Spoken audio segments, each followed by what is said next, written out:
possível avaliar a beleza natural com categorias semelhantes às usadas para a arte produzida pelo homem? E como a beleza natural foi afetada pela queda? Outra discussão também que impera nos trabalhos teóricos. Por exemplo, quando eu estava fazendo mestrado, estava trabalhando com poesia. E aí o pessoal dizia, olha, a gente fala, claro, na nossa experiência ingênua, o seguinte, olha, a lua é tão poética. E aí alguns vão dizer, não, a lua não é poética. A poesia não é, por assim dizer, uma energia, uma hipóstase, uma força. A poesia é uma relação que se instaura entre o homem e um objeto, né, através do qual, ou pelo qual, ou com o qual ele acessa algumas camadas de sentido, como eu acabei de dizer. Né? Então, por exemplo, você vê a lua, claro, ela é belíssima nesse aspecto. Mas o problema não. A diferença aí é que nós estamos falando de artefatos, que na filosofia do Dogma recebe todo um aparato, toda uma discussão que é bem distinta. A lua não é um artefato humano, certo? Há um poeta que dizia, não, a lua não é poética, porque a poesia é justamente essa relação, essa descoberta, essa intuição estética que o homem tem perante a realidade. Ou a poesia, tem uma série de noções de poesia, não digo definição, que é impossível definir poesia. A poesia é a descoberta de uma realidade, né, uma realidade simbólica, essencial ao homem. Né? A poesia é uma forma de dizer coisas que não poderiam ser ditas de outra forma. A poesia é a descoberta de uma dimensão de eternidade no tempo, por aí vai. Ele dizia, olha, a lua não é poética, mas depois dizia, mas ela é bem bonita, não é? Sim, a gente não pode trabalhar a questão estética, não pode aplicar os mesmos conceitos à lua, aos animais e tudo mais. Embora, claro, né, teologicamente falando, a gente pode saber, a gente pode dizer, como já dizia o Tolkien e vários outros, que a arte nada mais é que uma espécie de subcriação. Né? Deus... eu não gosto muito dessas metáforas, tá, pessoal? Eu acho que tem, sim, seu valor, mas quando a gente passa para o âmbito da filosofia, eu acho que é mais complicado. Deus é o artista primeiro, claro. Deus é o grande embelezador da criação. Né? E nós também temos essa missão de embelezar a criação.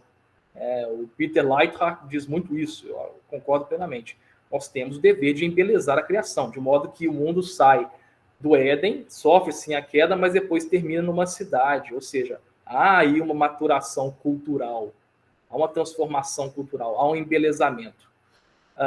Então, nós sim temos que embelezar. Então, respondendo diretamente à pergunta,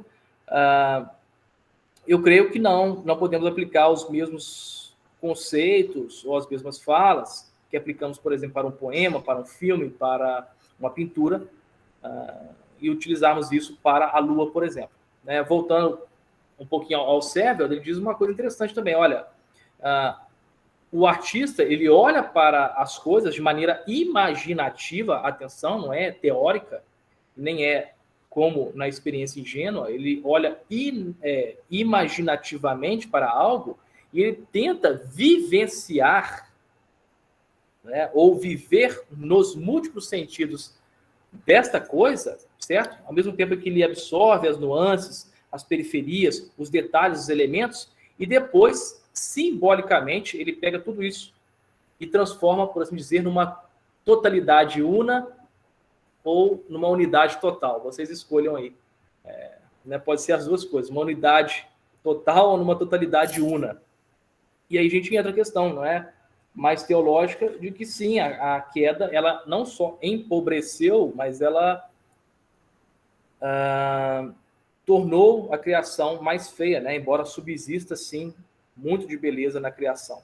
Aqui há uma discussão, eu vou só sinalizar, porque aí o Dutti vai depois ensinar para vocês, cobrem-no, que é a questão da própria deformação, né? Na filosofia reformacional, o pessoal discutiu um pouco isso, mas é complicado também trabalhar com questões como substância na filosofia reformacional.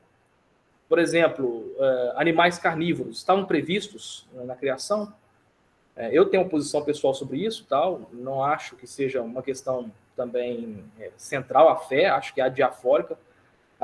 Mandíbulas, né, por assim dizer, armas naturais de ataque, como unhas, garras, presas, estavam previstos na criação?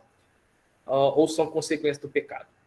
né? Porque, de certo modo, nós temos um terror quase instintivo, na verdade instintivo, a animais com presas, garras e tudo mais, a animais peludos como hienas, ou até que tenha algum tipo de filamento eriçado, como aranhas e tudo mais. Isso é o quê? Isso estava previsto no âmbito da criação, é consequência da queda.